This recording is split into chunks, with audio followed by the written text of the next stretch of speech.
خلصنا البيت رتبناه وعملنا له ميكس، بس برضه صوته جوه اف ال حاجه وبره اف ال حاجه تانية. ده اليوم ال20 من ازاي تبقى بروديوسر في 90 يوم. النهارده هتكلم عن حاجه مهمه جدا وهي الاكسبورت سيتنج. اول حاجه ازاي تعمل اكسبورت، بتروح على فايل اكسبورت والتايب اللي انت عايزه. فدلوقتي فتح ليك الريندر بيج.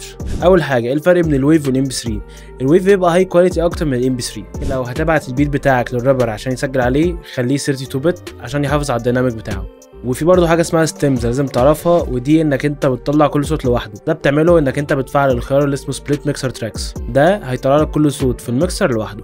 بعد ما خلص الاكسبورت لازم تعمل تشيك عن طريق ان انت تسمع من على الفون، من سماعات العربيه، من اي سماعه تقدر تسمع منها، وتسمعها مره ام بي 3 مره ويف، وتسمعها بكل الكواليتي الموجوده، علشان احيانا الستريمنج بلاتفورمز بتغير الكواليتي من نفسها. حاجه زي انستجرام او فيسبوك ساعات بتطلع بكواليتي غير تيك توك او يوتيوب او كده. او برضه لو انت هتنزل البيت بتاعك على انغامي، سبوتيفاي، ديزر، اي حاجه من حاجات الميوزك عامه.